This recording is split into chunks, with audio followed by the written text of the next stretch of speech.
kita terpaksa berpakat dengan musuh-musuh politik kita. Namun tak semestinya bila kita berpakat dengan musuh-musuh politik kita ini, kita tidak boleh membawa kebaikan kepada rakyat. Ini satu.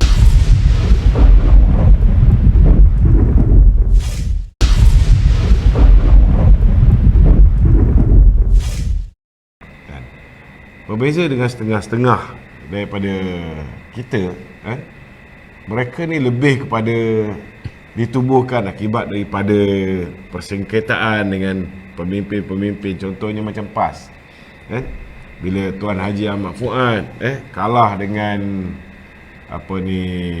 Tuanku Abdul Rahman dulu, maka dia keluar dan menubuhkan Parti Islam Se-Malaysia, PAS, dan kita lihat semenjak daripada tempoh tersebut, PAS berusaha bersungguh-sungguh bukan nak mempertabatkan agama Islam, walaupun peringkat awal kita tengok ada juga di kalangan akar umbi PAS ini dari segi ideologi dia memang ke arah untuk menjadikan Islam itu sebagai pegangannya. Tetapi lately ni, kebelakangan ini, pemimpin-pemimpin mereka sudah tidak lagi meletakkan perjuangan di dalam PAS itu sebagai satu dakwah, sebagai bak kata orang itu menjadikan PAS itu sebagai jemaah Islam, mereka lebih memikirkan soal dunia. Kita pula terbalik, dapat presiden baru ni, dia punya motto pun akhirat di hadapan, kita pula lebih banyak memperjuangkan tentang perkara-perkara yang berkaitan dengan Islam, perkara-perkara yang berkaitan dengan pendidikan anak-anak kita. Kita nak supaya anak-anak kita ditadika kemas sekalipun, lepas ini silibus tentang tahfiz akan bermula daripada awal prasekolah, di tadika kemas. Walaupun sebelum ni kita lebih kepada meningkatkan kefahaman Islam. Kalau kita tengok zaman P.Ramlee, saya selalu sebut buat andaian, kalau kita tengok zaman P.Ramlee dulu, orang perempuan ni tak pakai tudung tu. Betul, selendang aja. Itulah wajah sebenar nenek moyang kita. Mereka ni, bak kata orang tu, lebih sekular, lebih, bak kata orang tu, pendidikan dia tu lebih berteraskan barat, Tetapi selepas UMNO, kita tak nafikan juga peranan yang dimainkan oleh Datuk Seri Anwar Ibrahim dalam soal menerapkan nilai-nilai Islam dalam sistem pendidikan kita, terutamanya ketika beliau menjadi Menteri Pelajaran. Ketika itu dia adalah Menteri UMNO. Banyak dah proses islamisasi yang menyebabkan anak-anak kita lebih dekat dengan Islam. Kemudian kita tingkatkan lagi dengan pelaksanaan sistem perbankan Islam, bank Islam, segala macam, universiti Islam. Itu semua zaman UMNO punya usaha. UMNO punya usaha. Zaman Datuk Seri Najib, kita malah antara yang pertama di dunia memperkenalkan maqasid syariah. Kita buat macam-macam, tapi malangnya keislaman yang kita terapkan kepada anak-anak kita ni, bila dia orang balik pada Jordan, balik pada Mekah, balik daripada Madinah, balik daripada Mesir, mereka ni dah tak selesa pula duduk dengan orang yang berusaha untuk memastikan mereka ni mempunyai didikan Islam yang tinggi. Dan akhirnya kita tengok mereka lebih selesa bersama dengan orang yang sama-sama berkepiah, sama-sama berserban. Padahal rata-rata mereka ni penunggang agama, dan hari ini tidak meletakkan Islam itu sebagai paksi dan tunjang utama dia. Lebih kepada memikirkan soal royalti minyak, memikirkan tentang soal jawatan di dalam kabinet, memikirkan tentang soal nak membentuk kerajaan, dan hari ini sentiasa berusaha memperalat dan mempergunakan agama dan juga politik bangsa itu untuk mendapat kuasa. Berbanding dengan kita, bila kita ada kuasa itu nak kita gunakan untuk menyelamatkan bangsa, menyelamatkan agama, untuk memastikan segala apa yang terkandung di dalam perlembagaan, baik dari segi soal kedudukan Islam sebagai agama persekutuan, kedudukan hak istimewa Melayu, kedudukan bahasa Melayu sebagai bahasa kebangsaan, dan kedudukan Raja-Raja Melayu sentiasa terjamin di bawah pentadbiran kita. Dan di sinilah peranan UMNO Barisan Nasional untuk makluman tuan-tuan dan puan-puan yang dihormati sekalian, kerana kita tidak menggunakan isu-isu yang tajam, menggunakan isu-isu perkauman kebangsaan yang sempit dan agama yang sempit dari sudut pentakrifan dan pendefinisian, kerana yang paling penting itu sebelum kita mencapai nak melaksanakan hukum hudud itu ada banyak perkara yang perlu kita selesaikan dan dalam proses penyelesaian.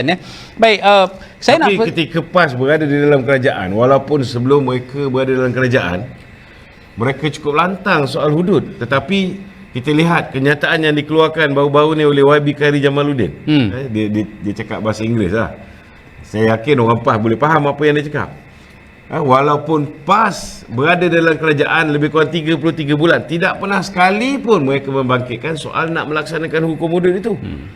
Maknanya terang lagi bersuluh, mereka tunggang agama itu, mereka tunggang hudud itu demi untuk mencapai kuasa.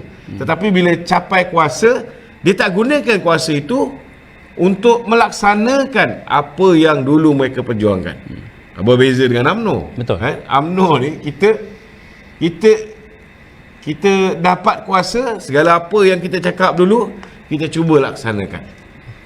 Kita tengok, walaupun selepas kita jatuh pada tahun 2018, banyak benda terhenti. betul.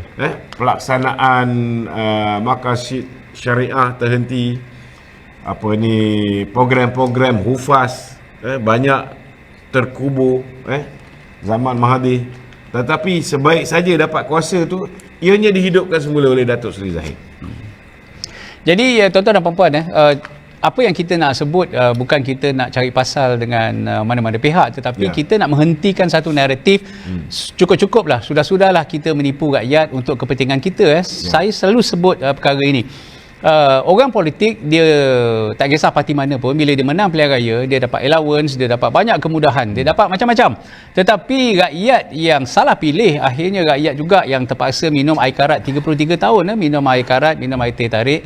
Kesian kepada mak ayah yang di kampung, akibat anak-anak yang kerja di Lembah Kelang, balik suruh mak ayah mengundi parti yang tak apa-apa. Akhirnya parti tu, saya nak minta Tok ulas, dia minta 30 tahun lagi untuk selesaikan masalah air di negeri dia. 33 tahun dah lepas, minta 30 tahun lagi nak selesai masalah air. Yang susah ni siapa?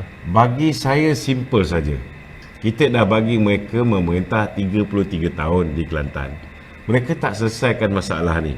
Dan sekarang mereka, Tuan Guru Tuan Ibrahim Tuan Man minta lagi 30 tahun. Cuba bayangkan, sepatutnya 30 tahun dia akan datang, kita akan melihat kereta terbang di Kota Baru. Kita akan melihat benda-benda yang tidak pernah dapat di-imagine ataupun dibayangkan di akal minda kita. Bukan lagi 30 tahun baru kita nak selesaikan isu air. Jadi hari ini rakyat negeri Kelantan, Yang Amat Berhormat Timbalan Perdana Menteri Datuk Seri Zahid cuma minta satu penggal. Kita cuma minta satu penggal. Tuan-tuan dah bagi PAS memerintah negeri Kelantan 33 tahun. Kita cuma minta 5 tahun, cuba try test. Sama ada Barisan Nasional boleh deliver tak? Sebab janji Presiden UMNO ialah kalau kita diberikan satu penggal saja, kita akan selesaikan masalah air di Kelantan. Daripada air, sama ada air teh ais ke kopi O tu, bertukar menjadi air jernih ataupun tidak. Kita nak pastikan masalah air terawat dapat dinikmati oleh rakyat negeri Kelantan ini dapat diselesaikan. Dan kita pun dah berjumpa dengan sahabat-sahabat, contohnya lah, antaranya kita dah berbincang dengan Dr. Azzuhan yang juga merupakan ketika zaman Datuk Seri Najib dulu, dia pernah dipertanggungjawabkan menjadi ketua pengarah sebuah agensi yang menjaga air terawat ini. Kemudian pernah menjadi CEO di Air Kelantan, Dia tahu selok-belok dan dia tahu kenapa kegagalan kerajaan PAS untuk membersihkan, mengatasi masalah air Kelantan yang masih kotor ni. Jadi kita nampak bahawa BN bukan hanya cakap nak laksanakan, ini bukan setakat janji kosong. Kita dah dalam kerangka menyiapkan blueprint bagaimana kita nak mengatasi masalah air Kelantan ini sekiranya kita berjaya menawan kerajaan negeri Kelantan dalam tempoh 1-2 bulan yang akan datang, insyaAllah. Baik, dalam Perhimpunan Agung UMNO yang melabuhkan tiranya semalam tu perbincangan berpusat kepada soal UMNO di dalam Kerajaan Perpaduan. Dan saya lihat komen-komen yang ada di dalam social media ni masih ramai lagi yang tak faham atau sengaja tak faham meletakkan UMNO dan DAP UMNO DAP. Ini satu naratif yang pada saya naratif sempit, sama ada tak faham politik ataupun mungkin literasi politik yang agak terkebelakang. Sedangkan UMNO menyertai Kerajaan Perpaduan itu berdasarkan pilihan dan strategi politik UMNO. Dan UMNO tidak pernah menggadai prinsip, DAP pun tidak pernah memaksa kita menerima prinsip mereka. Masing-masing bergerak atas prinsip masing-masing, tetapi kepentingan membawa agenda rakyat mempertemukan kita sebagai satu strategi politik yang sangat diperlukan pada waktu ini. Minta Tok komen dari sudut itu. Dari segi apa?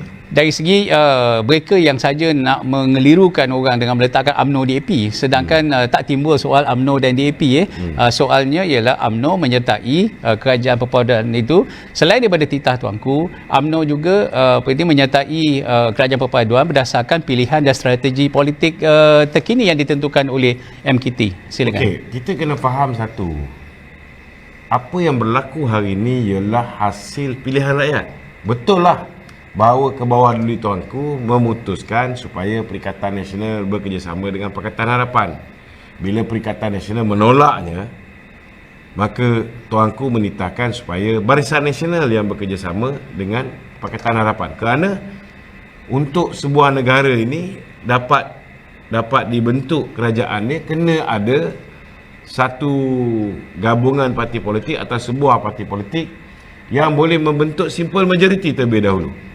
Dan bila PN tak mahu kerjasama, maka kita dititahkan, kita mengambil keputusan untuk bekerjasama.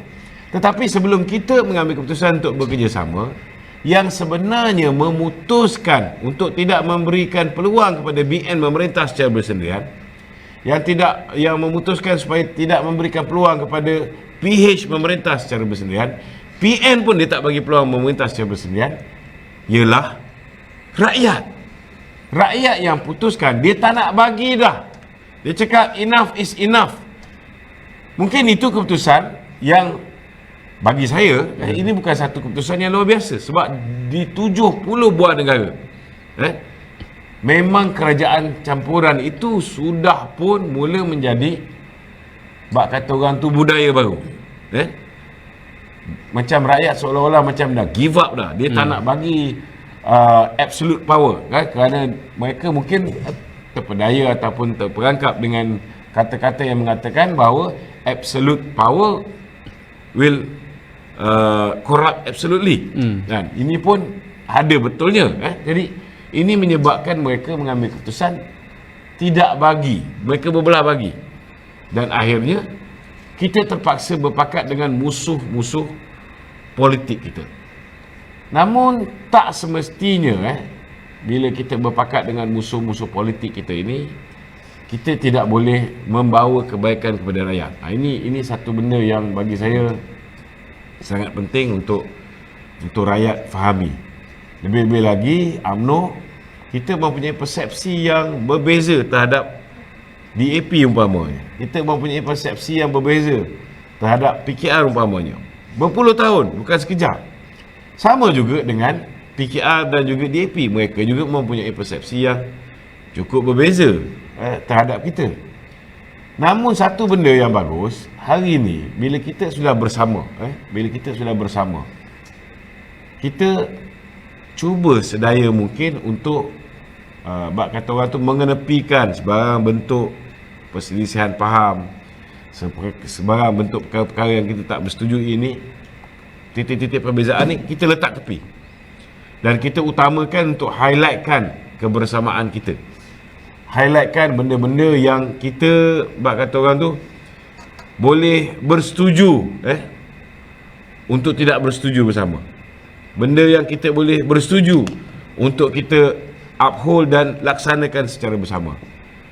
bagi saya lah, bagi saya, walaupun ada orang mengatakan bahawa kita bukan bekerjasama dengan DAP, kita bekerjasama dengan Pakatan Harapan, tetapi bagi saya lah lebih baik kita jujur, kerana rakyat Malaysia ni, ini tahun 2023.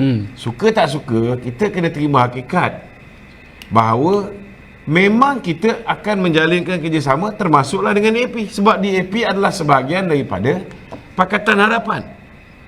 Saya tak nampak kita perlu rasa malu. Kita tidak ada masa untuk rasa malu untuk mengakui bahawa ya, kita bekerjasama dengan DAP.